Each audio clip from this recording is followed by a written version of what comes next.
తలదించుకునే మాదిరిగా ఒక సామాన్య పౌరుడు ఎంత కఠినాత్ముడైనా సరే హృదయం కరిగిపోయే మాదిరి ఉంది.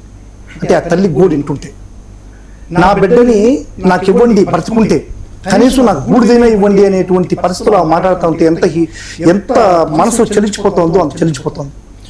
ఇది జరిగి ఇంచుమించుగా ఒక 40 రోజులు పైన అవుతుంటే ఇప్పటి వరకు ఏ నాయకుడు కానీ, అక్కడ ఉన్నటువంటి ఎమ్మెల్యే కానీ, అక్కడ ఉన్నటువంటి జనసేన పార్టీ నాయకులు కానీ, పవన్ కళ్యాణ్ గారు కానీ, హోమ్ మినిస్టర్ గారు కానీ, లేకుంటే పోలీసు వ్యవస్థ కానీ, లేకుంటే చంద్రబాబు నాయుడు గారు కానీ, లేకుంటే హోమ్ మినిస్టర్ కానీ, లేకుంటే ఇంకొక లోకేష్ కానీ, ఎవరికి కానీ చలనం రాలేదు. ఎవరు కానీ వాళ్ళ కుటుంబాన్ని పరామర్శించాలి. అసలు కుటుంబంలో జరిగినటువంటి అన్యాయం ఏంటి, అక్రమం ఏంటి అనేటువంటి ఒక విధానాన్ని ఇప్పుడు దాకా మెలుకోవాలి. ఇప్పుడు సాక్షాత్ జగన్మోహన్ రెడ్డి గారు నిన్న తట్టి ఈ నిద్రపోతున్నటువంటి వ్యవస్థని, పోలీసు వ్యవస్థని, ఈ రాజకీయ వ్యవస్థల్ని తట్టి నిద్రలేపుతో లేశారు. వీళ్ళంతా తట్టి జగన్మోహన్ రెడ్డి గారు తట్టి నిద్రలేపుతో లేశారు. ఈ రోజు వచ్చి ఇప్పటిదాకా తెలుగుదేశానికి సంబంధించినటువంటి పత్రికలు కానీ, తెలుగుదేశానికి సంబంధించినటువంటి కార్యకర్తలు కానీ, నాయకులు కానీ, అతను రౌడీ షీటరు, అతని మీద కేసులు ఉన్నాయి, అతను రౌడీ, అందువల్ల మేము చంపేశామంటున్నాం. ఇది జరగాలంటున్నాం. ఇదే కోణంలో మాట్లాడుతున్నారు. కానీ ఎవరు కానీ ఆ కుటుంబానికి అన్యాయం జరిగింది, ఆ కుటుంబాన్ని పరామర్శించాలనేటువంటి ఒక చిన్న నీతి నియమం లేకుండా వీళ్ళు ప్రవర్తించారు ఇప్పటిదాకా. సార్ నేను అడుగుతున్నాను సార్ చంద్రబాబు నాయుడు గారిని, ఇప్పుడు నాగరాజు అనేటువంటి సిఐని మీరు దూరం పెట్టారు. ఆ ప్లేస్ నుంచి దూరంగా పెట్టి విఆర్లో పెట్టారు. విఆర్లో పెట్టిన తర్వాత అతను లేడు కదా, అతను అక్కడ లేడు. ఆ హడావుడిగా ఇప్పుడు ఎందుకు సస్పెండ్ చేయాల్సిన అవసరం వచ్చింది? అది సస్పెండ్ చేయాల్సినటువంటి అవసరం ఏంది? సస్పెండ్ చేస్తున్నా అంటే ఆటోమేటిక్ గా ఈ సిఐ నాగరాజు అనేటువంటి వ్యక్తి ఏదో తప్పు చేశాడు. ఈ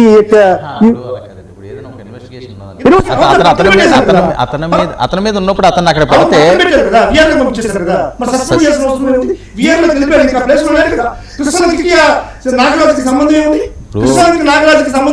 సస్పెండ్ చేయడం తప్పు అంటారు. అసలు ఏం జరిగింది, ఏం కారాగార శిక్ష అండి, అసలు తెలియాలి కదా. సస్పెండ్ చేయాల్సినటువంటి ఆంతర్యం ఏంటి? చంద్రబాబు నాయుడు గారు ఇన్ని రోజులు చంద్రబాబు నాయుడు గారు కానీ, హోంమంత్రి గారిని స్పందించుకోవడానికి కారణం ఏంటి? హోంమంత్రి జస్ట్ కూర్చోబెట్టి దూరం సార్, కృష్ణకి చంద్రబాబు నాయుడు గారి నివాసానికి కూర్చోబెట్టి దూరం. అంటే 40 days నుంచి 40 రోజులుగా అక్కడ జరుగుతున్నటువంటి అరాచకాల అన్యాయాన్ని మీ దృష్టికి రాలేదా? వచ్చి కూడా మీరు ఏమైనా సపోర్ట్ చేశారా?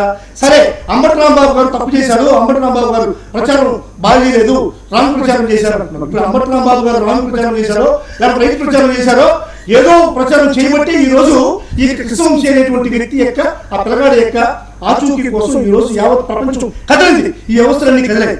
సరే, ఇప్పుడు పోలీసులను అందరినీ కూడా నేను విమర్శించట్లేదు కానీ, ఎందుకంటే వ్యవస్థను విమర్శించడం కానీ, ఏ పోలీసులు అయితే ఉన్నారో ఈ పచ్చ చొక్కాలు వేసుకొని, ఈ కాకి డ్రెస్సులు చేసి పచ్చ చొక్కాలు వేసుకుని చంద్రబాబు నాయుడు గారి ఆధ్వర్యంలో పనిచేస్తున్నటువంటి పోలీసు వ్యవస్థకి నేను ఒకటే చెప్తున్నాను సార్, ఇటువంటి ప్రక్రియ అనేటువంటిది చట్టాన్ని మీ చేతిలో తీసుకోవడం అనేటువంటిది ఎంత సమర్థనీయం.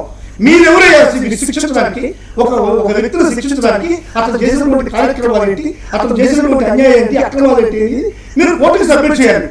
ఒక వ్యక్తిని అరెస్ట్ చేసినటువంటి 24 గంటల్లో కోర్టుకు సబ్మిట్ చేయాలంటే మీరు అంటే కాదండి. ఇప్పుడు అది తెలియట్లేదు కదా, చేసారా చేయలేదా, మీరు ముందే శిక్ష చేయాలి, లేదా మీరెవరు చేయడానికి అంటున్నారు కదా.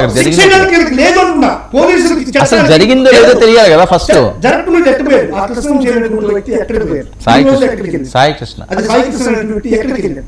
ఎక్కడికి పోయారు, ఈ రోజు ఎక్కడైనా తప్పించుకున్నాడు, అసలు బ్రతుకున్నాడా లేదా, అతను మీరు సబ్మిట్ చేస్తారా లేదా అనేటువంటిది ఎప్పుడు ఎవరు చెప్తారు, ఎప్పుడు చెప్తారు అది చెప్పండి ఫస్ట్. ఇంకొకటి సార్, నేను చెప్పేది ఏంటంటే, సాయి కృష్ణ అనేటువంటి వ్యక్తికి చాలా కేసులు ఉన్నాయి, 20 కేసులు ఉన్నాయి, అందులో అతను కొట్టచ్చు అనే ధోరణిలో మాట్లాడుతున్నాడు. కానీ ఏ వ్యక్తిని కూడా కొట్టకూడదు అనేటువంటి ఒకటి నువ్వు మాట్లాడేసేపు నేను మాట్లాడదు, మీరు మాట్లాడినంతసేపు మీ ఇద్దరు మాట్లాడినంతసేపు నేను మాట్లాడదు.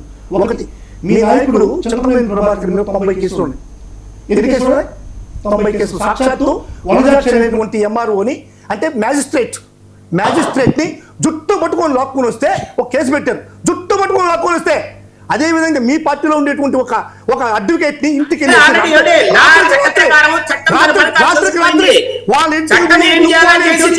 ఉండవయా రాత్రికి రాత్రి నువ్వు నేను తెలుసుకున్నావంటే పోలీసులు అతను సపోర్ట్ చేసి వదిలేశారు. ఈ విధంగా 90 కేసులు ఉన్నాయి. అప్పుడు చంద్రబాబు ప్రభాకర్ చంపేద్దామా, రకం చేద్దామా, కాల్చి గుడి చేద్దామా చెప్పండి. అదేవిధంగా పులిగుట్టు రాణి మీద 30 కేసులు ఉన్నాయి. అదేవిధంగా అశోక్ రెడ్డి పైన 28 కేసులు ఉన్నాయి. అమర్నాథ్ రెడ్డి పైన 14 24 కేసులు ఉన్నాయి. ఎర్రపల్లి శ్రీనివాసం 22 కేసులు ఉన్నాయి. వెంకటప్రసాద్ 20 కేసులు ఉన్నాయి. కాలం శ్రీనివాస్ 19 కేసులు ఉన్నాయి, జగన్మోహన్ మీద 19 కేసులు ఉన్నాయి, జగన్మోహన్ మీద 32 ఉన్నాయి. 19 కేసులు ఉన్నాయి. చంద్రబాబు నాయుడు పూర్తి చేయాలి చేసింది. రామాజీరావు మీద 18 కేసులు ఉన్నాయి, చల్లా రామచంద్రరావు 18 కేసులు ఉన్నాయి, రామచంద్ర కాదు 18 కేసులు ఉన్నాయి, సరే. లోకేష్ మీద 17 కేసులు ఉన్నాయి. ఏంటది? ఈ కేసులు మొత్తాన్ని లాకప్ డెత్ చేద్దామా అంటే లాకప్ డెత్ చేయడానికి కేసులకి సంబంధం ఏంటి, లాకప్ డెత్ చేయడానికి కేసులకి ఏంటి సంబంధం అంటే కేసులు లేని వ్యక్తిని లాకప్ డెత్ చేసి కనీసం సార్ భారతదేశ చరిత్రలో భారత రాజ్యాంగం ఏర్పడిన తర్వాత బ్రిటిష్ వాళ్ళు మన పరిపాలన మనమే చేసుకోండి అని వాళ్ళు వదిలేసి చనిపోయిన తర్వాత లాకప్ డెత్ చాలా జరిగాయి. కానీ లాకప్ డెత్ లో చనిపోయిన వ్యక్తిని ఒక బైక్ మీద ఎక్కించుకొని పోయి ఒక శ్మశానంలో కాల్చి బూడి చేసి, ఎవరు చూసారు? బైక్ ఏంటి? బైక్ మరి ఎక్కడ? మరి బైక్ కాదు, బైక్ అన్నట్టుగా కళ్ళను సూచించారు. బైక్ మీద కాదండి, బైక్ మీద శవాన్ని తీసుకెళ్ళగలరా? కాదు, బైక్ మీద ఎవరైనా శవాన్ని తీసుకెళ్తారా? మరి ఎక్కడ తీసుకెళ్తారు? బైక్ మీద తీసుకెళ్తారా? బైక్ మీద సవాలు చాలా మంది తీసుకెళ్తారు. మధుసూదన్ రెడ్డి గారు ఇలాంటి రాజకీయ పనులు చేస్తారండి. ఇంకోటి సార్, ఇంకోటి పోలీసులు బైక్ మీద తీసుకెళ్లి దాహనం చేశారు. పోలీసులు మనుషులు కూడా సవాళ్ళని ఇప్పుడు చెప్పేది ఏంటి? ఇద్దరు కానిస్టేబుల్ మధ్యలో